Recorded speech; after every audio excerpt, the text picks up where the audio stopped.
Bonjour à tous, j'espère que vous allez bien. Aujourd'hui, on va entamer la subdivision du système nerveux, c'est-à-dire de quoi il est constitué ce système nerveux.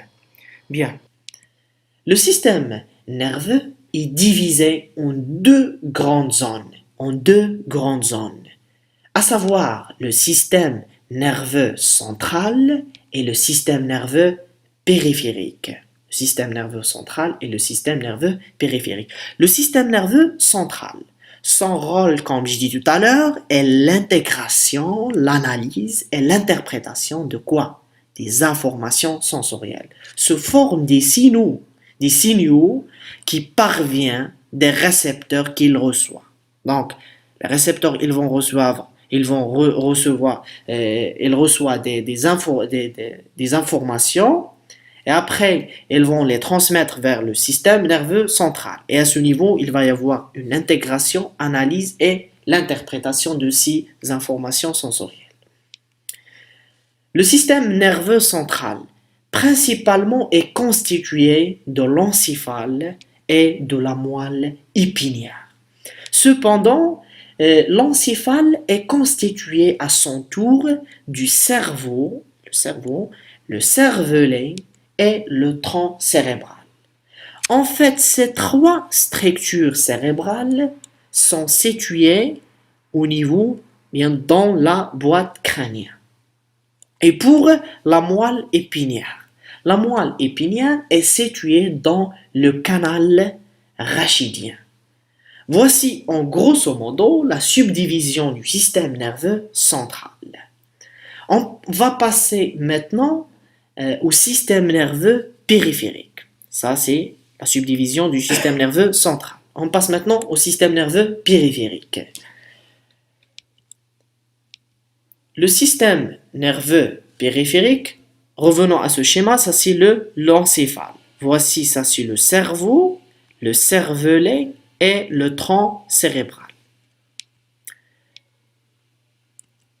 Le système nerveux périphérique est constitué des ganglions nerveux et des nerfs. Pour les nerfs, il y en a 12 paires de nerfs crâniens et 31 paires de nerfs rachidiens. Sont situés à l'extérieur de la cavité crânienne et du canal rachidien. Donc, ces nerfs sont situés à l'extérieur pour les nerfs crâniens, sont situés à l'extérieur de la cavité crânienne, à l'extérieur de la crâne, et pour les nerfs rachidiens, sont situés au niveau de la périphérie, c'est-à-dire à l'extérieur du canal rachidien. Voyons ce schéma qui nous montre la localisation des nerfs crâniens. Ça, c'est un nerf olfactif, ce sont des nerfs crâniens. Voici, il y en a le nerf olfactif, le nerf optique, le nerf vague, le nerf 10, et ainsi de suite. Et pour les nerfs rachidiens, sont situés, localisés au niveau de la périphérie de la moelle épinière. Il y en a des nerfs afférents et des nerfs efférents. Voici ce schéma, ça c'est le nerf afférent et ça c'est le nerf efférent. Ça c'est la myélomère, la matière grise et la matière blanche. Le système nerveux périphérique, son rôle est de conduire jusqu'au système nerveux central les informations issues des récepteurs. Donc les récepteurs, ils vont capter ces informations et elles vont les transmettre vers le système nerveux central. Alors les nerfs qui vont conduire ces informations sensorielles, il appartient au système nerveux périphérique, font partie du système nerveux périphérique, et de les transmettre les ordres moteurs émis par les centres. Et après l'analyse au niveau du cerveau, elles vont transmettre les informations, mais dans ce cas-là, ce sont des informations moteurs. Des informations moteurs ou bien des ordres moteurs émis par le système nerveux central vers la périphérie, c'est-à-dire vers les éléments effecteurs. par exemple les muscles. Le système nerveux périphérique, il est constitué de nerfs. Comme j'ai dit tout à l'heure, il y en a des nerfs afférents et des nerfs efférents. Les nerfs afférents constituent ce qu'on appelle une voie afférente, une voie sensitive qui assure la sensation. Donc, ces nerfs afférents, ils vont ramener l'information des organes, ces informations captées par des récepteurs, et ces récepteurs sont localisés au niveau des organes, et elles vont les transmettre vers le système nerveux central. Et les nerfs efférentes, elles constituent une voie efférente. Et cette voie qu'on appelle une voie motrice. Il va véhiculer les informations du système nerveux central vers le système nerveux périphérique ou bien vers les organes. Donc, il y en a des nerfs afférents qui vont ramener l'information et il y en a des nerfs qui constituent la voie efférente ou bien la voie motrice qui véhicule les informations motrices, comme son nom l'indique. Ils vont véhiculer les informations motrices du système nerveux central vers les organes, par exemple les muscles. Ce qui concerne la voie afférente ou bien la voie sensitive, c'est la même chose, c'est juste question d'appellation. Cette voie est constituée de neurones sensitifs, c'est-à-dire les neurones qui assurent la sensation. Ce sont des neurones qui sont localisés au niveau du soma, ce sont des neurones sensitifs somatiques, sont situés au niveau du soma, c'est-à-dire au niveau du corps de l'organisme, et les neurones sensitifs qui sont situés au niveau, qui se localisent au niveau de la partie viscérale, et au niveau de l'intestin, par exemple, ou bien l'estomac, et ainsi de suite. Et au niveau de laquelle la propagation de des influx nerveux, vient des récepteurs périphériques. Et elles vont se transmettre vers le système nerveux central. À l'inverse, la voie efférente est également appelée la voie motrice. C'est une voie qui est constituée de neurones moteurs.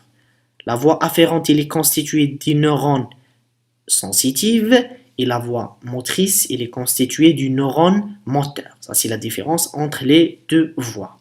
Dans l'origine des influx nerveux est le système nerveux central. Donc cette voie motrice, elle va véhiculer les informations motrices du système nerveux central vers les organes, les effecteurs, vers les effecteurs. Cette voie motrice peut-elle même être divisée, peut être subdivisée en deux types de systèmes nerveux. Le système nerveux somatique, c'est-à-dire le système nerveux qui contrôle le corps, c'est un système nerveux volontaire. Donc, les organes qui sont sous le contrôle du système nerveux somatique, c'est les muscles striés squelettiques, les organes qui sont constitués de muscles striés squelettiques. Donc, les organes qui sous le contrôle de la volonté sont sous le contrôle du système nerveux somatique. Donc, c'est le système nerveux somatique qui contrôle les organes qui dépendent de la volonté. Donc, l'influx nerveux provenant du système nerveux central est envoyé vers les muscles striés squelettiques. Pour le système nerveux autonome ou bien système nerveux végétatif, c'est un système nerveux involontaire, c'est-à-dire il ne dépend pas, c'est-à-dire les organes qui ne dépendent pas de la volonté ou bien qui s'échappent de la volonté sont sous le contrôle du système nerveux autonome. Donc l'influx nerveux du système nerveux central est envoyé, il provient du système nerveux central et va être envoyé vers les muscles lisses de l'estomac par exemple, car l'estomac s'échappe de la volonté et sous le contrôle du système nerveux autonome, et le myocarde, le tissu musculaire qui constitue le cœur, car les battements du cœur sous le contrôle du système nerveux végétatif ou bien autonome, et s'échappe de la volonté, mais donc il est sous le système nerveux autonome et les glandes également. Donc, الفرق بين le système nerveux autonome ou le système nerveux somatique, on a le système nerveux somatique qui contrôle le corps, c'est-à-dire les organes qui sont sous la volonté. Maintenant, بغيتي تحرك يدك، حركتي يدك راه sous le contrôle du système nerveux somatique. Mais تزيد في الريتم pour augmenter le rythme cardiaque ou bien la respiration, non. Tu ne peux pas parce que ce sont des organes qui sont sous le contrôle du système nerveux autonome ou bien végétatif. Pour le système nerveux autonome, elle possède le système nerveux parasympathique et le système nerveux sympathique. Donc, quelle est la différence entre les deux systèmes? Le système nerveux sympathique tend à activer les organes, c'est-à-dire il va exciter les organes. Et le système nerveux parasympathique, elle va les mettre au repos. Elle tend à mettre les organes au repos. On va prendre l'exemple du cœur. Lorsque le cœur augmente la fréquence cardiaque ou bien augmente les battements, lors d'une augmentation des battements du cœur, c'est le système nerveux sympathique qui va intervenir. Donc le système nerveux sympathique, elle va augmenter les battements du cœur. Mais après, le système nerveux parasympathique, il va intervenir également pour remettre les choses à l'état initial. Donc il va diminuer les battements du cœur. Donc le système nerveux sympathique, il va augmenter les battements du cœur, ce qui va provoquer une tachycardie, c'est-à-dire augmentation des battements du cœur.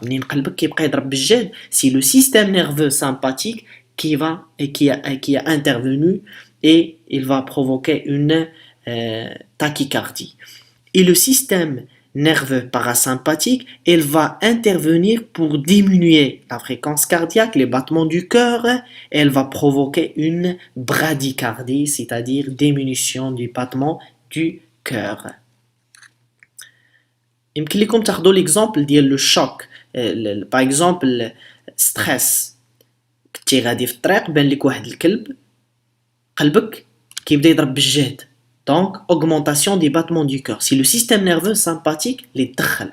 Pourquoi? Pour augmenter les battements du cœur, pour augmenter la circulation générale, la circulation sanguine, pour distribuer l'oxygène vers les muscles, pour distribuer l'oxygène et le glucose vers les muscles et le cerveau pour prendre la décision de courir par exemple.